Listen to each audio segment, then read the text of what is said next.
अस्सलाम वालेकुम friends, welcome to my channel green birds. Friends, American Academy of Pediatrics mothers को ये recommend करती है कि आपको कम से कम भी 6 मंथ तक बेबी को एक्सक्लूसिवली ब्रेस्ट फीड करवाना चाहिए और जब उसका सॉलिड फूड स्टार्ट हो जाए तो कम से कम 1 साल तक आप ब्रेस्ट फीड को कंटिन्यू रखें। लेकिन अगर किसी वजह से माएँ अपने बच्चे को ब्रेस्ट फीड नहीं करवा पाती, या तो उनको ब्रेस्ट फीड की सप्लाई प्रॉपर नहीं आ रही होती, या फिर वो विलिंगली या फिर किसी और रीज़न की वजह से वो अपने बेबी को ब्रेस्ट फीड नहीं करवा पाती, उस सूरत में वो दूसरे ऑप्शंस ढूंढ लगती हैं और ये सोचती हैं कि वो क्या अपने बेबी को फार्मूला मिल्क दें या काउज मिल्क दें। और अक्सर घर के बड़े बूढ़े ये रिकमेंड करते हैं कि बेबी को काउज मिल्क स्टार्ट कर दो, क्योंकि वो आसानी से मिल भी जाता है और सस्ता भी होता है। लेकिन क्या ऐसा करना सही है? क्या हम अपने बेबी को 1 साल से पहले काउज मिल्क स्टार्ट कर सकते हैं? और अगर नहीं कर सकते तो क्यों नहीं कर सकते? और अगर हमें देना ही है तो हमें किस एज में काउज मिल्क देना चाहिए? काउज मिल्क के क्या बेनिफिट्स हैं और हम काउज मिल्क किस अमाउंट में दे सकते हैं? और अगर हमारा बेबी ब्रेस्ट फीड पर हो या फिर फार्मूला फीड पर हो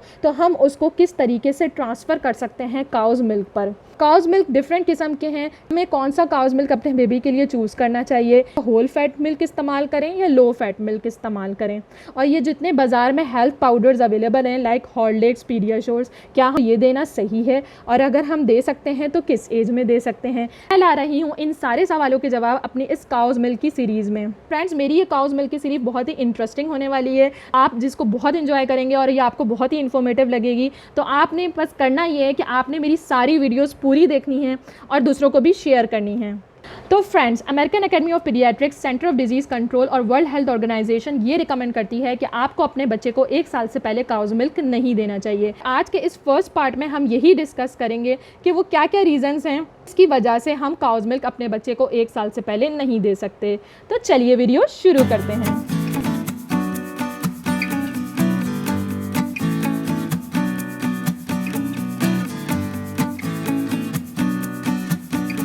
दोस्तों, 1 साल से पहले बेबी को काउज मिल्क ना देने का सबसे पहला रीज़न ये है कि इन्फेंट्स की न्यूट्रिशनल रिक्वायरमेंट 1 साल से पहले काउज मिल्क फुलफ़िल नहीं कर पाता। काउज मिल्क के अंदर ज़्यादा अमाउंट में प्रोटीन पाए जाते हैं और बहुत ही कम अमाउंट में उसमें अनसैचुरेटेड फैट्स पाए जाते हैं।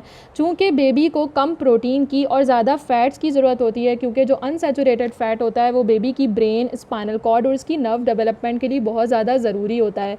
तो इसीलिए 1 साल से पहले काउज मिल्क बेबी को देना मुनासिब नहीं है। काउज मिल्क के अंदर सैचुरेटेड फैटी एसिड ज़्यादा होता है जो बॉडी बिल्डिंग में हेल्प आउट करता है, ना कि ब्रेन डेवलपमेंट में। तो थर्ड रीज़न ये है कि काउज मिल्क में बहुत ही कॉम्प्लेक्स प्रोटीन्स पाए जाते हैं जो बेबी के लिए डाइजेस्ट करना बहुत ही मुश्किल होता है, क्योंकि बेबी का उस वक्त डाइजेस्टिव सिस्टम डेवलप हो रहा होता है, वो फुली डेवलप नहीं होता, तो वो उसको हज़म भी नहीं कर पाता और उसको कॉन्स्टिपेशन, डायरिया जैसी शिकायत हो सकती हैं। इसके अलावा उसके स्टूल में ब्लड भी आ सकता है। फोर्थ रीज़न ये है कि काउज मिल्क के अंदर बहुत ही लो अमाउंट में आयरन मौजूद होता है और उसके अंदर जो प्रोटीन्स होती हैं वो भी आयरन को एब्जॉर्ब नहीं होने देती। इसके अलावा उसके अंदर बहुत ही लो अमाउंट में विटामिन सी भी होता है जो कि आयरन की एब्जॉर्प्शन में हेल्प आउट करता है। जैसे ही बेबी 4 मंथ्स का हो जाता है तो उसकी आयरन की रिक्वायरमेंट वैसे ही बढ़ जाती है। तो अगर हम 1 साल से पहले ही उसको काउज मिल्क स्टार्ट कर देंगे तो चांसेस बढ़ जाते हैं कि उसको आयरन डेफिशिएंसी एनीमिया हो जाए। इस पर मैंने डिटेल में वीडियो ऑलरेडी कर चुकी हूँ, इसका लिंक मैं ऊपर दे रही हूँ, आप उसको ज़रूर देख लीजिएगा। इसके अलावा दोस्तों, काउज मिल्क के अंदर बहुत ही लो अमाउंट में दूसरे मिनरल्स पाए जाते हैं, जैसे कि जिंक हो गया, विटामिन ई हो गया, विटामिन ए हो गया, विटामिन सी हो गया। इसके अलावा दोस्तों, जो 6th रीज़न है वो ये है कि जो कि अमेरिकन एकेडमी ऑफ पीडियाट्रिक्स ने डिफरेंट स्टडीज़ से भी प्रूव किया है कि काउज मिल्क के अंदर जो सोडियम और पोटेशियम यानी कि जो सॉल्ट्स हैं वो 3 टाइम्स ज़्यादा होते हैं as compare to breast milk. इसके अलावा उसके अंदर जो कैल्शियम होता है वो 4 टाइम्स ज़्यादा होता है as compare to the breast milk. और काउज मिल्क के अंदर जो फॉस्फोरस होता है वो 6 टाइम्स ज़्यादा होता है as compare to the breast milk, जिसकी वजह से होता है क्या है कि बेबीज़ की किडनी के ऊपर लोड पड़ जाता है। अगर आप बेबी को 1 साल से पहले काउज मिल्क देंगे, चूँकि उसकी किडनी उस वक्त डेवलप हो रही होती है, फुली डेवलप नहीं होती, तो जब इन तमाम सॉल्यूट्स का लोड उसकी किडनी पे पड़ेगा कि उसकी किडनी इम्मैच्योर है, तो वो उसके अगेंस्ट फिर क्या करेगी, बॉडी से फोर्सफुली सारा का सारा वाटर ड्रॉ कर लेगी और उसको एक्सक्रीट आउट कर देगी, जिसकी नतीजे में क्या होता है, बेबी को डिहाइड्रेशन हो सकती है। तो दोस्तों, सबसे लास्ट रीज़न ये है कि इंसुलिन डिपेंडेंट डायबिटीज़ जो है वो काउज मिल्क कॉज कर सकता है अगर आप उसे 1 साल से पहले देंगे। तो दोस्तों, इस बात को आप ऐसे समझ लें कि बॉडी के अंदर एक पेंक्रियास नामी ऑर्गन होता है, इसके बीटा सेल्स इंसुलिन को रिलीज़ करते हैं जो हमारी ब्लड शुगर्स को कंट्रोल कर रहा होता है। तो ये काउज मिल्क प्रोटीन क्या करती है कि ये इन बीटा सेल्स की सरफेस पर जाके बैठ जाती है और इन बीटा सेल्स को डिस्ट्रक्ट कर देती है। तो जब बीटा सेल्स पेंक्रियाज डिस्ट्रॉय हो जाता है तो इंसुलिन नहीं बन पाती, जिसकी वजह से बेबी को इंसुलिन डिपेंडेंट डायबिटीज़ हो सकता है।